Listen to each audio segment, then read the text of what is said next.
En la siguiente exposición hablaremos sobre la Ronda de Uruguay, sobre todo para aterrizarlo a lo que es nuestra materia de solución de controversias en el ámbito internacional.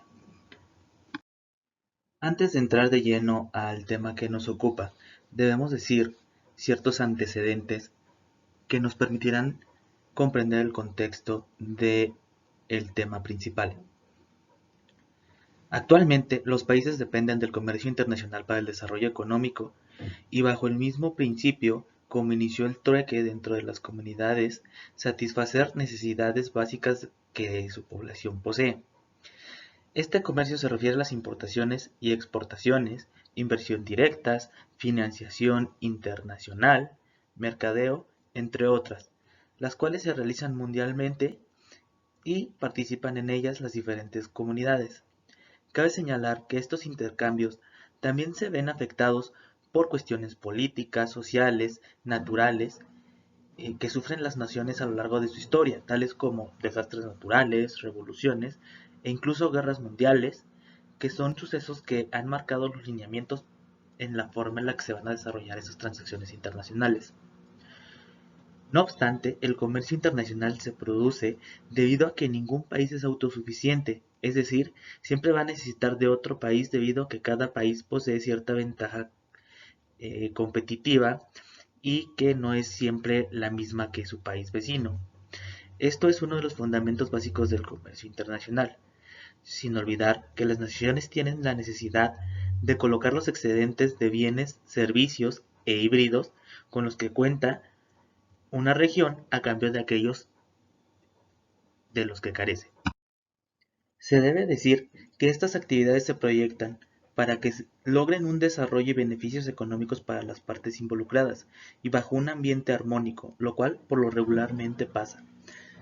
No obstante, existen ocasiones en las que surgen ciertas diferencias que deben ser solucionadas para poder continuar con el desarrollo de sus negocios. Es así que para resolver estas diferencias, tanto estados como empresas han optado por procedimientos alternativos que les permitan seguir trabajando en conjunto mientras se resuelve esa parte de sus transacciones y siguen haciendo negocios. Así, en la década de los años 30, cuando el mundo atravesaba un periodo de depresión económica intensa, muchos gobiernos trataron de protegerse con la creación de obstáculos al comercio en diversas formas: aranceles elevados, contingentes de importación, control de cambios, entre otros.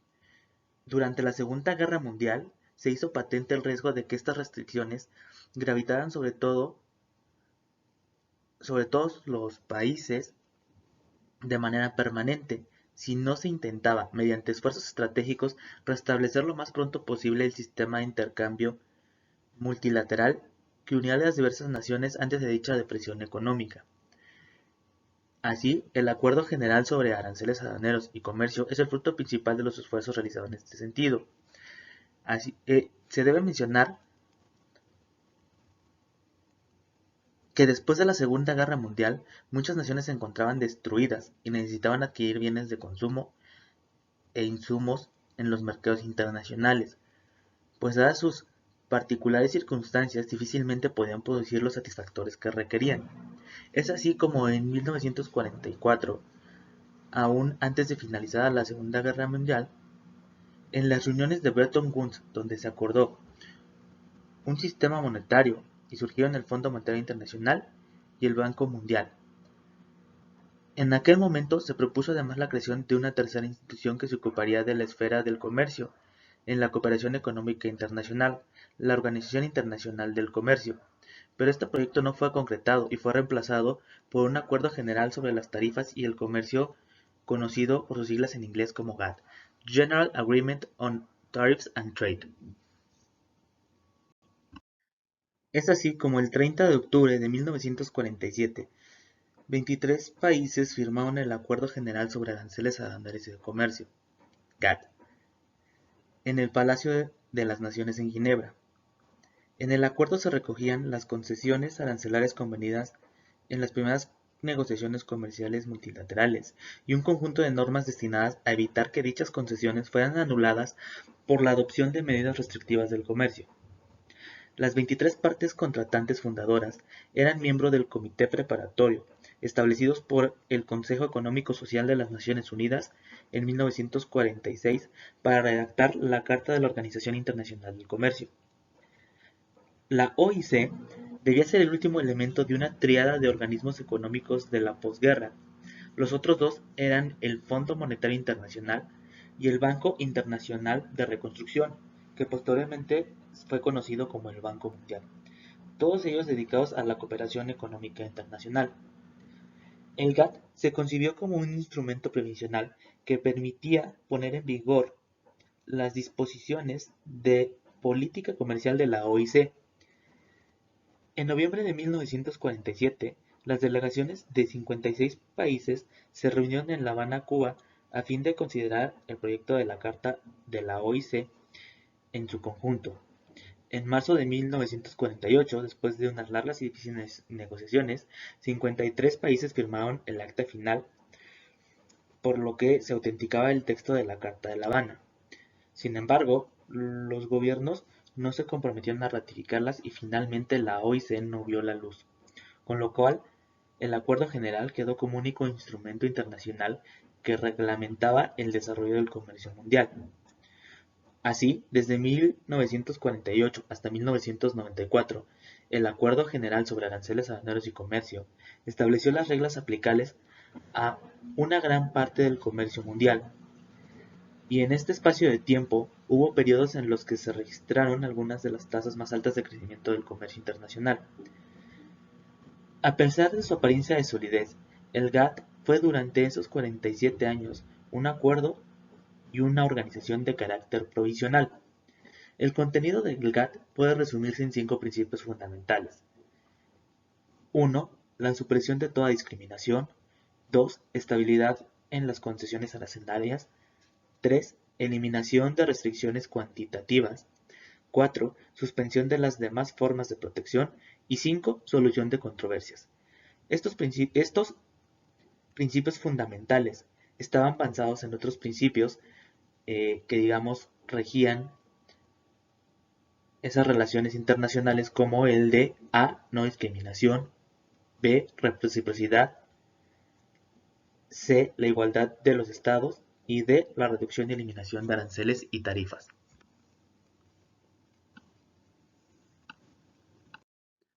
A la par de la vida del GATT, los países se reúnen en negociaciones multilaterales comerciales a las que se les denominan rondas, 8 en total. En conjunto, las primeras rondas de negociaciones que tuvieron lugar de 1947 a 1961 acarrearon reducciones muy sustanciales de los derechos de aduana entre los países participantes. La ronda Kennedy, que es la ronda número 6, que duró desde 1964 a 1967, llevó a una nueva reducción de los derechos de aduana con arreglo a una fórmula y a la negociación de un acuerdo sobre las prácticas antidumping, pero las partes contratantes no llegaron a un entendimiento sobre la idea de una reducción lineal de los derechos de aduana, ni sobre el problema de las medidas no arancelarias que también constituían obstáculos al comercio. Fue en la ronda de Tokio, que se dio entre 1973 a 1979, cuando por fin se firmaron la mayoría de los acuerdos sobre barreras no arancelarias, obstáculos técnicos al comercio, contratación pública, subvenciones, valoración en aduana, licencias de importación y prácticas antidumping.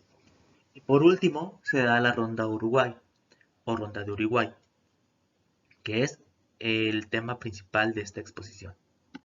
A comienzos de los años 80 se hizo patente que el Acuerdo General ya no respondía tan bien como en los 50 a las realidades del comercio. La complejidad del comercio mundial y su volumen eran muy distintos de lo que fueran 40 años atrás.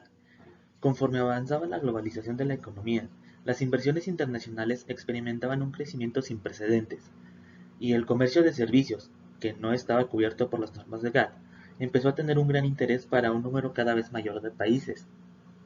Y a la par, apareció estrechamente ligado un aumento del comercio mundial de mercancías. Las normas del GATT se juzgaban insuficientes también desde otros ángulos. En el sector agrícola, porque había lagunas en el sistema multilateral que eran explotadas y que convertían básicamente inútiles en ese sector las normas del GATT. Otro sector que criticó mucho al GATT fue el de textiles y de vestidos, ya que había negociado una excepción en áreas de influencia normales del GATT mediante un acuerdo multifibras.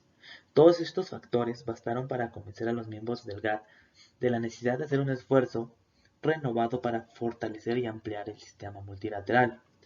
Así se dan las semillas de la Ronda de Uruguay, que se sembraron en noviembre de 1982, en una reunión ministerial celebrada por los miembros del GATT en Ginebra.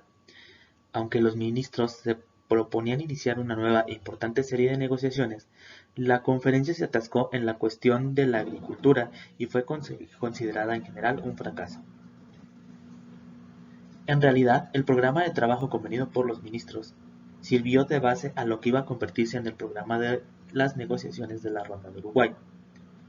No obstante, hicieron falta otros 4 años de estudio y aclaración de las distintas cuestiones y de concienzudo desarrollo de un consenso antes de que los ministros convinieran en iniciar una nueva ronda. Así lo hicieron en septiembre de 1986 en Punta del Este, Uruguay. Aceptaron finalmente un programa de negociación que abarcaba prácticamente todas las cuestiones de política comercial pendientes. Las negociaciones iban a hacer extensivo el sistema de comercio a varias esferas nuevas, principalmente el comercio de servicios y la propiedad intelectual, e iban a reformar el comercio en los sectores sensibles de los productos agropecuarios y los textiles. Todos los artículos del GATT original se someterían a revisión. En el mandato de mayor envergadura, jamás acordado en materia de negociaciones comerciales, se pensaba llegar a todas estas negociaciones, y los ministros se dieron 4 años para llevarlo a cabo. 2 años más tarde, en diciembre de 1988, los ministros se reunieron nuevamente en Montreal, Canadá, para llevar a cabo lo que debía ser una evaluación de los progresos realizados al promediar la ronda. El propósito era aclarar el programa de los 2 años restantes, pero las conversaciones se estancaron, situación que no pudo ser resuelta hasta que los funcionarios se reunieron con mayor tranquilidad en Ginebra en el mes de abril siguiente. A pesar de las dificultades, en la reunión de Montreal, los ministros convinieron en un conjunto de resultados iniciales.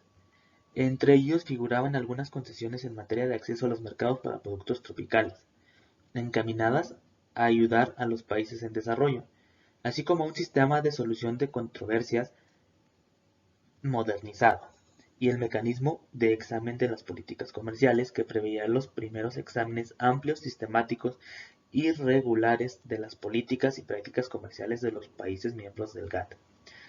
Se suponía que la ronda finalizaría cuando los ministros se reunieran una vez más en Bruselas en diciembre de 1990, pero los ministros no se pusieron de acuerdo sobre la manera de reformar el comercio de productos agropecuarios y decidieron prorrogar las negociaciones. La ronda de Uruguay entró en su periodo más sombrío. Durante los años siguientes, las negociaciones oscilaron continuamente entre la amenaza del fracaso y previsiones de éxito inminente. Se fijaron varios plazos y hubo varias diferencias sobre cómo incorporar normas antidumping, creación de nuevas instituciones, sobre todo diferencias entre Estados Unidos y la Unión Europea fueron un tema que realmente puso obstáculos a todas estas negociaciones. Se debe decir que estas negociaciones ya concluyen formalmente con la reunión ministerial de Marrakech el 15 de abril de 1994. Los ministros de 125 países diferentes firmaron el documento de acta final, cuyos artículos primero y octavo reconocen el establecimiento de la Organización Mundial de Comercio y su personalidad jurídica. La Organización Mundial del Comercio, OMC, es la única organización internacional que se preocupa de las normas que rigen el comercio entre los países. Los pilares sobre los que descansa son acuerdos de la OMC, que han sido negociados y firmados por la gran mayoría de los países que participan en el comercio mundial y ratificados por sus respectivos parlamentos.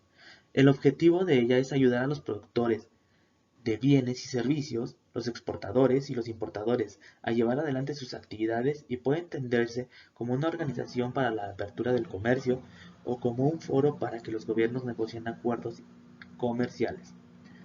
Los principios bajo los que se rige la OMC son la no discriminación, el comercio más libre, la previsibilidad a través de consolidación y transparencia, el fomento de una competencia leal y la promoción del desarrollo trato especial y diferenciado para los miembros en desarrollo. Actualmente, la OMC está integrada por 164 miembros que representan más del 98% del comercio mundial y otros 22 países están negociando su adhesión a dicha organización. Es así como en la ronda de Uruguay y con la creación de la OMC surge una de las partes fundamentales para nuestra materia en la solución de controversias internacionales, que es el sistema de solución de diferencias que plantea la OMC. Es un sistema, digamos que es cuasi judicial, es intergubernamental, es un foro exclusivo para resolver estas controversias con el afán de dar seguridad al comercio internacional, preservando los derechos y sobre todo haciendo cumplir las obligaciones de sus miembros, o también para aclarar algunas disposiciones vigentes de los acuerdos que ya se tomaron.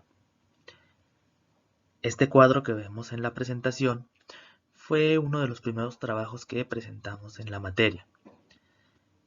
En él se establece que las controversias ya pueden basar ya sea en una política comercial que haya tomado algún país o en una medida de restricción o no restricción que pudiera resultar en una violación sobre los acuerdos tomados. El procedimiento es muy sencillo, inicia con una parte de amistosa composición en el cual se le llama consultas, las partes hacen, digamos, se mandan cartas, conversaciones entre ellos para resolver el problema. En caso de que no se logre una composición, se forma un grupo especial a petición de la parte que se siente afectada. Este grupo especial se conforma y estudia lo que son, digamos, la reclamación, la respuesta por el país al que se le reclama. En caso de ser necesario, este grupo especial manda a llamar o hace un grupo constitutivo de expertos, el cual también da su opinión. Hace una etapa de examen en el cual hay un informe provisional, lo revisa, emite un informe definitivo, el cual envía a las partes de la controversia con una propuesta de solución y bueno, al final ya lo reparte a las partes. En caso de que alguna de las partes no se sienta conforme con ese informe, puede ir a un procedimiento de apelación. En caso de proceder, bueno, ya sea que se confirme esa apelación, modifique el sentido del informe o revoque el sentido del informe. De ahí, bueno, entonces ya se va a proceder a la aplicación de ese informe. Como podemos ver, este es uno de los temas medulares de nuestra materia y que podemos ver muy gráficamente en el cuadro que se expone. Así, vemos y resaltamos la importancia de la Ronda de Uruguay para nuestra materia y sobre todo los mecanismos de los que proporcionó o de los que proveyó a los países para la solución de controversias y que el comercio internacional siga evolucionando. Esperemos, como todo es perfectible, entonces esperemos en algún futuro algunas revisiones sobre el mismo, pero al día de hoy, bueno, ha sido un mecanismo más o menos aceptable para los miembros de la OMC.